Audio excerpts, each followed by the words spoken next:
सद्गुरु साईनाथ महाराज की जय।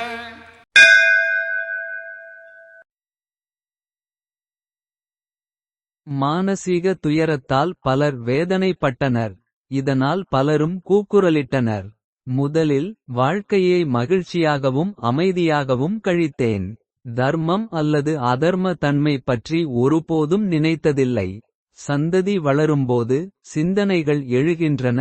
அவற்றை பின்பற்றுவதற்கு எந்த அடிப்படையும் இல்லை. கடும் உழைப்பு விஷயத்தை புரிந்து கொள்ள முடியவில்லை. உட்கார்ந்து தர்க்கம் செய்தேன். இதனால் வறுமையும் பொறாமையும் அதிகரித்து. ஆன்மா வாழ்நாள் முழுவதும் அமைதியற்றதாகவே இருக்கும்.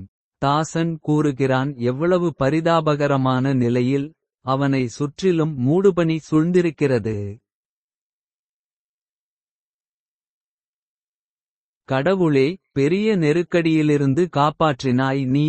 உயிருக்கு ஆபத்து இருப்பதை அறிந்திருந்தும். இந்த வீட்டிற்கு வருகை எவ்வித புத்தி வந்தது. அந்த ரகசியம் உனக்கு மட்டுமே தெரியும்.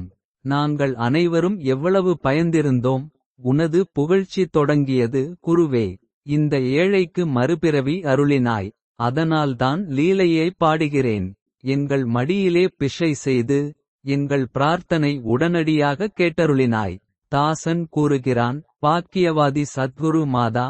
தாசன் அழைத்தபோது ஓடோடி வந்தாய். குருவே, எனக்கு நன்றாக உள்ளது இங்கே அமர்வது. உனது பாதம் தொட்டதால் இது முடிந்தது. மனம் வீசும் தென்றல் மனதை உற்சாகப்படுத்துகிறது. மனம் துதிப்பாடல்களில் லயித்துள்ளது. மக்களிடையே ஒற்றுமையான எண்ணங்கள் இருக்கும் இடத்தில். தீமை எப்படி வாழ முடியும்? தாசன் கூறுகிறான், கடவுளே, இது உன் விளையாட்டு. இதுதான் பார்வை சந்தித்ததற்கான காரணம். சாய் பஜனையில் ஈடுபடுங்கள். உடல் உணர்வை மறந்து மகிழ்ச்சியுடன் உலக பயத்தை நீக்குங்கள். சாயியின் அருளால் ஆற்றல் வாய்ந்தவராகி 6 எதிரிகளையும் அழிப்பீர்கள். தியானம் மனனம். ஆழ்ந்த தியானத்தில் இந்த நேரத்தை செலவிட வேண்டும். மேலும் தினசரி வழக்கத்தின் மூலம் முன்னேற்றம் ஏற்பட செய்திட வேண்டும். இந்த கடினமான வாழ்க்கை பெருங்கடலை மற்றவர்கள் எளிதாக நீந்தி கடந்திடுவார்கள். தேவா, உமது வடிவத்தை தியானிப்பதன் மூலம். உயிரினம் கற்பனைக்கு அப்பாற்பட்ட மகிழ்ச்சியை பெறக்கூடும். தாமரை பாதங்கள் விரும்பிய அன்பளிப்பு. அவை எப்போதும் என் உடலில் வசிக்கட்டும். நாமத்தை உச்சரிப்பது ஆன்மாவை காப்பாற்றுகிறது. அதற்கு மாற்று வழி பஜனை.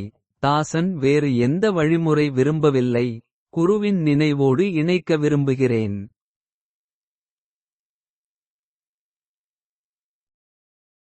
श्री सच्चिदानंद सद्गुरु साईनाथ महाराज।